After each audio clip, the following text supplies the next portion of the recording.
ಸಮಾನ ಚಿಕಿತ್ಸೆ ದೊರಕಬೇಕು ಅಂತ ಜನರಿಗೆ ಉಚಿತ ಚಿಕಿತ್ಸೆಯನ್ನು ನೀಡ್ತಾ ಇದ್ದೀರಾ. ಈ ಸೇವೆಗೆ ಏನು ಪ್ರೇರಣೆ ನಿಮಗೆ?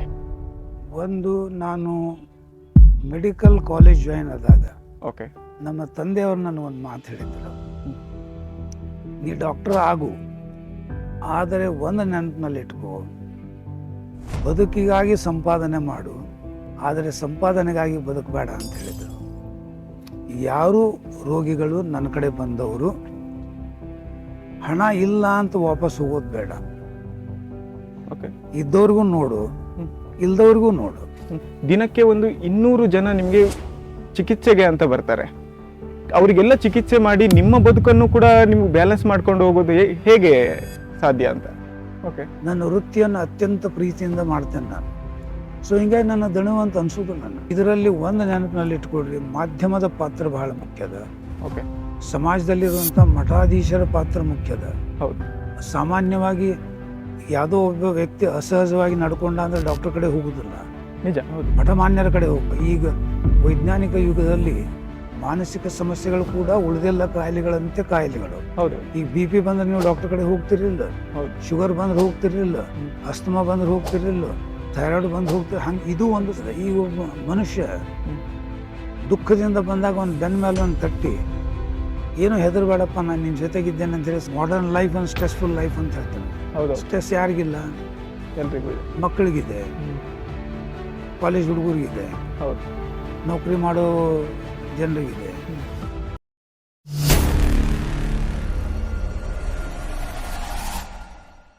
ನಮಸ್ಕಾರ ಎಲ್ರಿಗೂ. ಪಾಪಪ್ ಕನ್ನಡಗೆ ನಿಮ್ಗೆಲ್ರಿಗೂ ಆತ್ಮೀಯವಾದ ಸ್ವಾಗತ. ಸ್ನೇಹಿತರೆ, ಸಮಾಜದ ಕೆಳವರ್ಗದ ಜನರಿಂದ ಹಿಡಿದು ಮೇಲ್ವರ್ಗದ ಜನರವರೆಗೂ, ಹಾಗೆ ಅತ್ಯಂತ ಕಡು ಬಡವನಿಂದ ಹಿಡಿದು ಅತ್ಯಂತ ಶ್ರೀಮಂತರವರೆಗೂ ಒಂದೇ ಸಮನಾದ ನ್ಯಾಯಾಂಗ ವ್ಯವಸ್ಥೆ ಇರಬೇಕು ಅಂತ ಉಚಿತ ನ್ಯಾಯಾಂಗ ವ್ಯವಸ್ಥೆಯನ್ನು ಜಾರಿಗೆ ತರಲಾಯಿತು. ಹಾಗೆ ನಮ್ಮ ಜೊತೆ ಒಬ್ಬರು ವ್ಯಕ್ತಿ ಇದ್ದಾರೆ. ಅವರು ಕೂಡ ಸಮಾಜದ ಅತಿ ಕಡು ಬಡವನಿಂದ ಹಿಡಿದು ಸಮಾಜದ ಅತ್ಯಂತ ಶ್ರೀಮಂತ ವ್ಯಕ್ತಿಯವರೆಗೂ ಸಮಾನವಾದ ಚಿಕಿತ್ಸೆ ದೊರಕಬೇಕು ಅಂತ ಕಳೆದ 4 ದಶಕಗಳಿಂದ ಸಾಮಾನ್ಯ ಜನರಿಗೆ ಉಚಿತವಾದ ಚಿಕಿತ್ಸೆಯನ್ನು ಕೊಡ್ತಾ ಇದ್ದಾರೆ.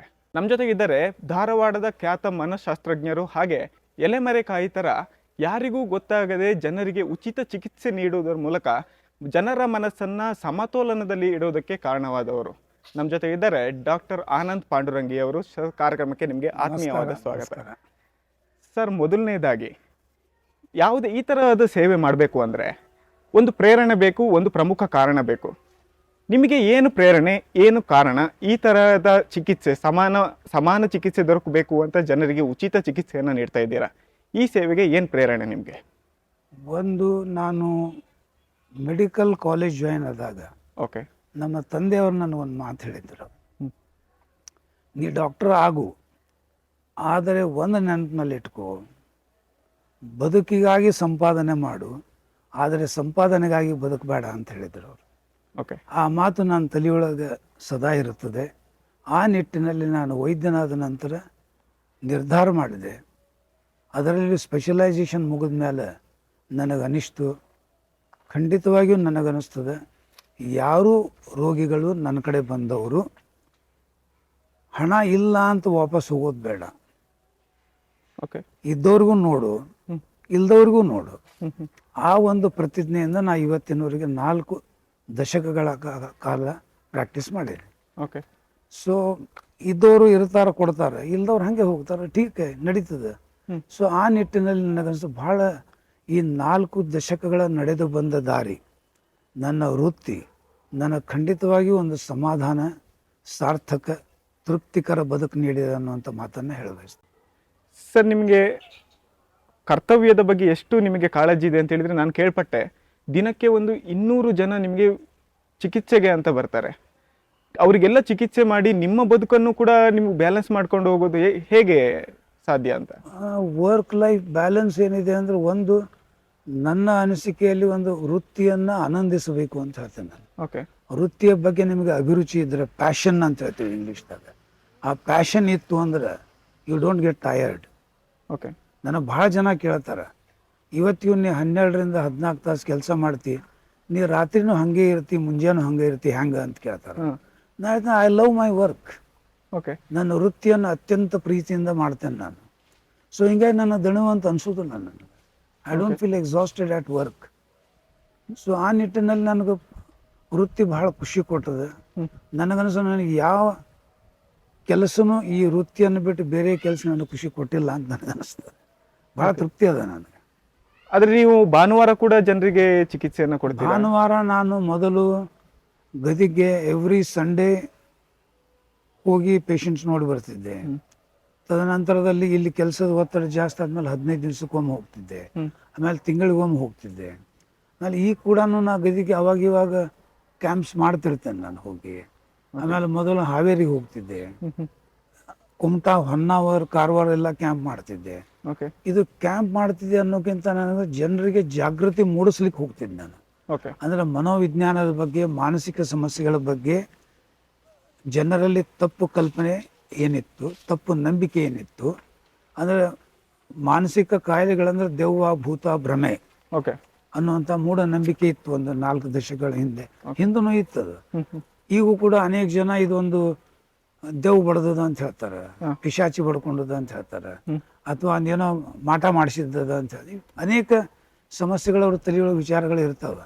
ಸೊ ಆ ಮೂಢನಂಬಿಕೆಗಳೇನದೆಲ್ಲ ಹೋಗ್ಬೇಕನ್ನೋ ದೃಷ್ಟಿಯಿಂದ ನಾ ಎಲ್ಲ ಏರಿಯಾಕ್ಕೆ ಹೋಗಿ ಕ್ಯಾಂಪ್ ಮಾಡಿ ಲೆಕ್ಚರ್ಸ್ ಕೊಟ್ಟು ಇದು ಮಾಟ, ಮಂತ್ರ, ಭೂತ, ಭ್ರಮೆ ಅನ್ನುವಂಥ ಕಲ್ಪನೆಯನ್ನು ಹೇಳಿ ಜನರಿಗೆ ತಿಳಿ ಹೇಳಿ ಚಿಕಿತ್ಸೆ ಮಾಡಿ ಬರ್ತಿದ್ದೆ ನಾನು. ಮತ್ತು ಇದರಲ್ಲಿ ಒಂದು ನೆನಪಿನಲ್ಲಿ ಇಟ್ಕೊಡ್ರಿ, ಮಾಧ್ಯಮದ ಪಾತ್ರ ಬಹಳ ಮುಖ್ಯದ. ಸಮಾಜದಲ್ಲಿರುವಂಥ ಮಠಾಧೀಶರ ಪಾತ್ರ ಮುಖ್ಯದ. ಸಾಮಾನ್ಯವಾಗಿ ಯಾವುದೋ ಒಬ್ಬ ವ್ಯಕ್ತಿ ಅಸಹಜವಾಗಿ ನಡ್ಕೊಂಡ ಅಂದ್ರೆ ಡಾಕ್ಟರ್ ಕಡೆ ಹೋಗುದಿಲ್ಲ, ಮಠಮಾನ್ಯರ ಕಡೆ ಹೋಗ್ತಾರೆ, ಗುಡಿ ಗುಂಡಾರಕ್ಕೆ ಹೋಗ್ತಾರೆ. ಅಲ್ಲಿ ಅವರೆಲ್ಲ ಏನು ಮಾಡ್ತಾರೆ, ಇದು ಮಾನಸಿಕ ಸಮಸ್ಯೆ, ದೆವ್ವ ಭೂತ ಅಲ್ಲ, ವೈದ್ಯರ ಸಲಹೆ ಪಡೆಯಿರಿ ಅಂತ ಹೇಳಿ ಕಳಿಸ್ತಾರೆ ಅವರು. ಸೊ ಅಂದಮೇಲೆ ಅವರಲ್ಲಿರುವಂಥ ಒಂದು ಕಳಕಳಿ ಹಾಗೂ ಅವರ ಮಾನಸಿಕ ಆರೋಗ್ಯದ ತಿಳುವಳಿಕೆ ಬಗ್ಗೆ ನಾವು ಮೆಚ್ಚಲೇಬೇಕು. ಸೊ ಈ ಮಾನಸಿಕ ವಿಜ್ಞಾನ ಇವತ್ತು ಎಷ್ಟರ ಮಟ್ಟಿಗೆ ಅದ ಅಂದ್ರೆ, ಒಂದು ಮಗು 1 ವಾರ ಶಾಲೆಗೆ ಹೋಗಲಿಲ್ಲ ಅಂದ್ರೆ, ಒಂದು ಮಗು ಮಾತು ಕೇಳಲಿಲ್ಲ ಅಂದ್ರೆ, ಒಂದು ಮಗು ಮನೆಯಲ್ಲಿ ಶಿಟ್ಟಿನಿಂದ ವರ್ತನೆ ಮಾಡಿದ್ರೆ ನಮ್ಮಲ್ಲಿ ಆಪ್ತ ಸಲಹೆಗೆ ಬರ್ತಾರೆ ಇವತ್ತು. ಸೊ ಮನೋ ಸಮಸ್ಯೆಗಳು ಹೋಗಿ ಇವತ್ತು ಆಪ್ತ ಸಲಹಾ ಕೇಂದ್ರಗಳಾಗಿಬಿಟ್ಟವರಿಗೆ. ಸೊ ಈ ನಿಟ್ಟಿನಲ್ಲಿ ಸಾಕಷ್ಟು ಬದಲಾವಣೆ ಆಗಿದೆ. ಅದಕ್ಕೆ ಹೇಳಿದೆ, ನಮ್ಮ ಮಾಧ್ಯಮದ ಪಾತ್ರ, ಸಮಾಜದಲ್ಲಿರುವಂಥ ಒಂದು ಫಿಲಾಂಥ್ರಫಿಕ್ ಜನರದು, ಮಠಾಧೀಶರದು ಸಾಕಷ್ಟಿದೆ. ಅಂದರೆ ಸಾಕಷ್ಟು ಅಂದ್ರೆ ವ್ಯಸನ ಮುಕ್ತ ಅಭಿಯಾನ ಅಂತ ಮಾಡಿಸ್ತಾರೆ. ನಮ್ಮ ಸಿರ್ಸಿಯಲ್ಲಿ ಸ್ವರ್ಣವಲ್ಲಿ ಗಂಗಾಧರ ಸರಸ್ವತಿ ಅವರು ವ್ಯಸನ ಮುಕ್ತ ಅಭಿಯಾನ ಮಾಡಿಸ್ತಾರೆ. ಗದಗದಲ್ಲಿ ನಾನು ತೋಂಟದಾರ್ಯ ಮಠಕ್ಕೆ ಕ್ಯಾಂಪ್ ಮಾಡ್ತೇನೆ. ಜಾತ್ರಾ ಮಹೋತ್ಸವದಲ್ಲಿ ನಾನು ಇನ್ನೂ ನೆನಪಿದೆ, ಫಸ್ಟ್ ಟೈಮ್ 1985ದಲ್ಲಿ ನಾನು ಗದಗ ತೋಂಟದಾರ್ಯ ಮಠದ ಜಾತ್ರಾ ಮಹೋತ್ಸವದಾಗ ಕ್ಯಾಂಪ್ ಮಾಡಿದ್ದು ನಾನು. ಅವ್ರು ಏನು ಹೇಳಿದರು ಅಂದರೆ, ಮಾನಸಿಕ ಸಮಸ್ಯೆ ಅಂದರೆ ಯಾರು ಒಪ್ಪಲ್ಲ ಡಾಕ್ಟ್ರೇ, ನೀವು ಅವರಿಗೆ ಮಾಟ ಮಂತ್ರ ಒಂದು ಭ್ರಮೆ ಎಂಬುದನ್ನು ತಿಳಿಸಿ ಹೇಳ್ರಿ ಅವರಿಗೆ ಅಂತ ಹೇಳಿದ್ರು ಅವರು. ನಾನು ಇನ್ನೂ ಗುರುಗಳು ಹೇಳಿದ್ ನೆನಪದ, ಲಿಂಗೈಕ್ಯ ಸಿದ್ಧಲಿಂಗ ಸ್ವಾಮೀಜಿಯವ್ರು ಹೇಳಿದ್ ನಾನು ನೆನೆಸ್ಬೇಕನ್ನ. ಅಂದ್ರೆ ಜನಸಾಮಾನ್ಯರಿಗೆ ಮನಮುಟ್ಟುವಂತೆ ಕ್ಯಾಂಪ್ಗಳನ್ನು ಮಾಡಿ ಮನೆ ಮನೆಗೆ ಮನೋವಿಜ್ಞಾನದ ತಿಳುವಳಿಕೆಯನ್ನು ನೀಡುವಂಥ ಸಾಕಷ್ಟು ಕಾರ್ಯಕ್ರಮಗಳನ್ನು ಮಠಾಧೀಶರು ಮಾಡ್ಯಾರ ಇವತ್ತು. ಗುಲ್ಬರ್ಗಾದಲ್ಲಿರ್ಬೋದು, ಕೊಪ್ಪಳ ಗವಿಸಿದ್ದೇಶ್ವರ ಅಜ್ಜ ಅವ್ರು ಇರ್ಬೋದು, ಶರಣಬಸವೇಶ್ವರ ಅಪ್ಪಾಜಿಯವರು ಇರ್ಬೋದು, ಅಥವಾ ಈ ಕಡೆ ಸಾಕಷ್ಟು ಜನ. ಅಂದ್ರೆ ಪ್ರತಿಯೊಬ್ಬ ಮಠಾಧೀಶರು ಅವರಲ್ಲಿ ಹೋದಂತಹ ಜನರಿಗೆ ವೈಜ್ಞಾನಿಕವಾದಂತಹ ಚಿಂತನೆಯನ್ನು ಕೊಟ್ಟು ಕಳಿಸ್ತಾರೆ. ಒಂದು ಕಾಲ ಹೆಂಗಿತ್ತು ಅಂದ್ರೆ ಇವು ತಪ್ಪು ಕಲ್ಪನೆಗಳಿದ್ವು. ಈಗ ವೈಜ್ಞಾನಿಕ ಯುಗದಲ್ಲಿ ಮಾನಸಿಕ ಸಮಸ್ಯೆಗಳು ಕೂಡ ಉಳಿದೆಲ್ಲ ಕಾಯಿಲೆಗಳಂತೆ ಕಾಯಿಲೆಗಳು. ಈಗ BP ಬಂದ್ರೆ ನೀವು ಡಾಕ್ಟರ್ ಕಡೆ ಹೋಗ್ತಿರ್ಲಿಲ್ಲ, ಶುಗರ್ ಬಂದ್ರೆ ಹೋಗ್ತಿರ್ಲಿಲ್ಲ, ಅಸ್ತಮಾ ಬಂದ್ರೆ ಹೋಗ್ತಿರ್ಲಿಲ್ಲ, ಥೈರಾಯ್ಡ್ ಬಂದು ಹೋಗ್ತಿರ್, ಹಂಗೆ ಇದು ಒಂದು ಸಮಸ್ಯೆ.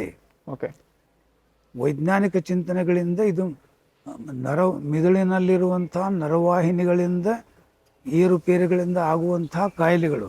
ಇದಕ್ಕೆ ಚಿಕಿತ್ಸೆ ಮಾಡಿದರೆ ಗುಣ ಆಗಿ ಎಲ್ಲರಂತೆ ಸಾಮಾನ್ಯ ಬದುಕು ನಡೆಸಬಹುದು ಅನ್ನೋದನ್ನ ಸಮಾಜಕ್ಕೆ ಮುಟ್ಟಿಸಿದವರು ಸಾಕಷ್ಟು ಜನ ಇದ್ದಾರೆ. ನನ್ನ ಸಹೋದ್ಯೋಗಿಗಳು, ಮನೋವಿಜ್ಞಾನ ಸಂಘದಿಂದ ನನ್ನ ಸಹೋದ್ಯೋಗಿಗಳು ಎಲ್ಲರೂ ಈ ಕಾರ್ಯವನ್ನು ಮಾಡ್ತಾ ಇದ್ದಾರೆ.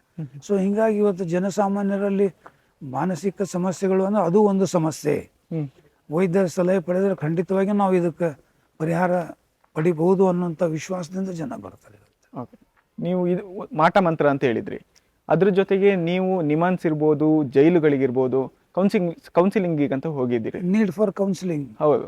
ಅಲ್ಲಿ ನೀವು ಕಂಡ ಕೆಲವೊಂದು ವಿಚಿತ್ರ ಕೇಸ್ಗಳು ಯಾವ್ದಾದ್ರು ಇದೆಯಾ? ಇಲ್ಲ ವಿಚಿತ್ರ ಅನ್ನೋಕ್ಕಿಂತ ಏನಿದೆ, ಆಪ್ತ ಸಲಹೆಯಿಂದ ಒಂದು ಮನೋದೃಢತೆ ಮನೋಧೈರ್ಯ ಬರ್ತದೆ.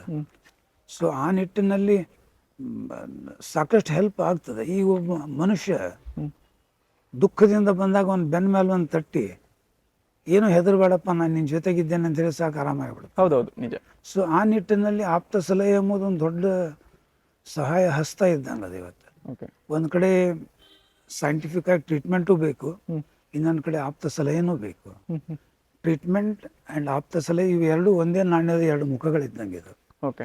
ಇವತ್ತು ವೈಜ್ಞಾನಿಕ ಯುಗದಲ್ಲಿ ಯಾವುದೇ ಮಾನಸಿಕ ಸಮಸ್ಯೆಗಳಿದ್ರೂ ಕೂಡ ಅದಕ್ಕೆ ಬಯೋ ಸೈಕೋ ಸೋಷಿಯಲ್ ಮಾಡೆಲ್ ಅಂತ ಹೇಳ್ತೇವೆ ನಾವು. ಬಯೋಲಾಜಿಕಲ್ ಮಾಡೆಲ್ ಅಂದರೆ ಜೆನೆಟಿಕ್ ಕಂಟೆಂಟ್ ಇರ್ಬೋದು, ಜೆನೆಟಿಕ್ ಇದು ಇರ್ಬೋದು, ಅಥವಾ ನ್ಯೂರೋ ಟ್ರಾನ್ಸ್ಮಿಟರ್ ಹಿಂದೆ ಮುಂದಾಗಿ ಆಗ್ಬೋದು, ಅಥವಾ ಸೋಷಿಯಲ್ ಕಾರಣಗಳಿರ್ಬೋದು, ಅಥವಾ ಸಾಕಷ್ಟು ಸಮಾಜದಲ್ಲಿ ಆಗುವ ಹೋಗುಗಳನ್ನು ನೋಡಿ ಕೆಲವು ಮಾನಸಿಕ ಒತ್ತಡ ಆಗ್ಬೋದು. ಸೊ ಇವತ್ತು ನೀವು ನೋಡ್ತೀರಿ ಅಂದರೆ modern life and stressful life ಅಂತ ಹೇಳ್ತೇವೆ ನಾವು. ಹೌದೌದು, ಸ್ಟ್ರೆಸ್ ಯಾರಿಗಿಲ್ಲ? ಎಲ್ರಿಗೂ ಇದೆ. ಮಕ್ಕಳಿಗಿದೆ, ಕಾಲೇಜ್ ಹುಡುಗರಿಗಿದೆ, ಹೌದು, ನೌಕರಿ ಮಾಡೋ ಜನರಿಗಿದೆ, ವೃದ್ಧರಿಗೆ ಕೇಳಿದ್ರೆ ಅವರು ಕೂಡ ಸಮಸ್ಯೆಗಳನ್ನು ಹೇಳ್ತಾರೆ. ಸೊ ಹಿಂಗೆ ಯಾರಿಗೆ ಸ್ಟ್ರೆಸ್ ಇಲ್ಲ ಅಂತ ಸ್ಟ್ರೆಸ್ ಇದೆ. ಹೌದು, ಒತ್ತಡ ಬೇಕು. ಒತ್ತಡ ರಹಿತವಾಗಿ ಇರೋದು ಒಂದು ಜಾಣ್ಮೆ ಅಂತ ಹೇಳ್ತೇನೆ ನಾನು. ಹೌದೌದು, ಅದಕ್ಕೆ ಲೈಫ್ ಸ್ಟೈಲ್ ಮಾಡಿಫಿಕೇಶನ್ ನೀವು ಕೇಳಿದ್ರೆ ಆಗಲೇ ವರ್ಕ್ ಲೈಫ್ ಬ್ಯಾಲೆನ್ಸ್ ಹೌದು, ಒಂದು ದೊಡ್ಡ ಪದ ಇದೆ ಇವತ್ತು ನಾವು ಯೂಸ್ ಮಾಡೋದು, ವರ್ಕ್ ಲೈಫ್ ಬ್ಯಾಲೆನ್ಸ್. ಹೌದೌದು. ಸೊ ಆ ನಿಟ್ಟಿನಲ್ಲಿ ನನಗನ್ನಿಸ್ತದೆ ಇವತ್ತು ಸಾಕಷ್ಟು ಜನರಿಗೆ ಅವೇರ್ನೆಸ್ ಇದೆ. ಅಂದರೆ ನಾವು ಪ್ರತಿನಿತ್ಯ ಯೋಗ ಮಾಡಬೇಕು, ಪ್ರತಿನಿತ್ಯ ಎಕ್ಸಸೈಸ್ ಮಾಡಬೇಕು, ಧ್ಯಾನ ಮಾಡಬೇಕು, ಹಾಡು ಕೇಳಬೇಕು. ಹೌದು, ಈ ನಿಟ್ಟಿನಲ್ಲಿ ನಮ್ಮ ಮಾನಸಿಕ ಸ್ವಾಸ್ಥ್ಯತೆಯನ್ನು, ಆರೋಗ್ಯ ಅನ್ನೋಕ್ಕಿಂತ ಮಾನಸಿಕ ಸ್ವಾಸ್ಥ್ಯತೆ ಕಾಪಾಡ್ಕೋಬೇಕನ್ನೋ ಅರಿವು ಜನರಿಗೆ ಬಂದಿದೆ ಈಗ. ಹೌದೌದು. ಅನೇಕ ಸಮಸ್ಯೆಗಳನ್ನು ನೋಡ್ತೇವೆ ನಾವು. ಮೊಬೈಲ್, ಡಿಜಿಟಲ್ ಅಡಿಕ್ಷನ್ ಅಂತೀವಿ, ಸೋಷಿಯಲ್ ಮೀಡಿಯಾ ಅಡಿಕ್ಷನ್ ಅಂತೀವಿ, ಇವೆಲ್ಲ ದಿನನಿತ್ಯ ನೋಡ್ತೇವೆ. ಹೌದು, ಅದರ ಅನಿವಾರ್ಯತೆಯೂ ಅದ. ಅದನ್ನು ಎಷ್ಟು ಬೇಕು ಅಷ್ಟು ಯೂಸ್ ಮಾಡಬೇಕು, ಎಷ್ಟು ಬೇಡ ಬಿಟ್ಟು ಬಿಡಬೇಕು. ಆ ನಿಟ್ಟಿನಲ್ಲಿ ಸಮಾಜಕ್ಕೆ ತಿಳಿ ಹೇಳುವಂಥ ಒಂದು ಕಾರ್ಯ ಆಗಬೇಕು ಅಂತ ನನಗೆ ಅನ್ನಿಸ್ತದೆ. ಈಗಿನ ಜನತೆಗೆ, ಎಸ್ಪೆಷಲಿ ಯುವ ಜನತೆಗೆ ಡಿಪ್ರೆಷನ್ ಅನ್ನೋದು ದೊಡ್ಡ ಕಾಯಿಲೆ ಆಗ್ಬಿಟ್ಟಿದೆ. ಡಿಫ್ರೆನ್ಸ್ ಇದೆಯಾ ಸ್ಟ್ರೆಸ್ ಮತ್ತು ಡಿಪ್ರೆಷನ್ಗೆ? ಮತ್ತು ಯಾಕೆ ಈ ಡಿಪ್ರೆಷನ್ ಅನ್ನೋದು ಈಗಿನ ಹೆಚ್ಚಿನ ಜನರಿಗೆ ಕಾಡ್ತಾ ಇದೆ ಅಂತ? ಅದು ಸ್ಟ್ರೆಸ್ ಮತ್ತು ಡಿಪ್ರೆಷನ್ ಎರಡು ಒಂದೇ ಅಲ್ಲ. ಓಕೆ.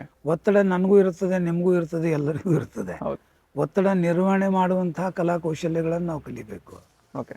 ಒತ್ತಡ ಹೆಚ್ಚಾದಾಗ, ಒತ್ತಡ ಜಾಸ್ತಿ ಆದಾಗ ಕೆಲವೊಂದು ಮಾನಸಿಕ ಸಮಸ್ಯೆಗಳು ಬರ್ತಾವೆ. ಅಂದರೆ ಆತಂಕ, ಖಿನ್ನತೆ, ಉದ್ವೇಗ ಇವೆಲ್ಲ ಬರ್ತದೆ. ಸೊ ಆ ನಿಟ್ಟಿನಲ್ಲಿ ಒತ್ತಡ ಜಾಸ್ತಿ ಆದಾಗ ತಜ್ಞ ವೈದ್ಯರ ಸಲಹೆ ಪಡೆಯೋದು ಸೂಕ್ತ ಅನ್ನುವಂಥ ಮಾತನ್ನು ಹೇಳಬಯಸ್ತೀನಿ. ಮಕ್ಕಳಲ್ಲಿ ಆತಂಕ ಇರ್ತದೆ, ಖಿನ್ನತೆ ಇರ್ತದೆ. ಅತಿಯಾದ ಖಿನ್ನತೆ ಇದ್ದಾಗ ಅಂದರೆ ಡಿಪ್ರೆಷನ್ ವಿತ್ ಸುಸೈಡಲ್ ಐಡಿಯಾಸ್ ಅಂತೇವೆ, ಆತ್ಮಹತ್ಯೆ ಯೋಚನೆಗಳು ಬಂದಾಗ ಖಂಡಿತವಾಗಿಯೂ ಅಂತಹ ಮಕ್ಕಳನ್ನು ಗುರುತಿಸಿ ಚಿಕಿತ್ಸೆ ನೀಡುವುದು ಸೂಕ್ತ. ಚಿಕಿತ್ಸೆ ಜೊತೆಗೆ ಆಪ್ತ ಸಲಹೆ ಎರಡೂ ಬೇಕಾಗ್ತದೆ.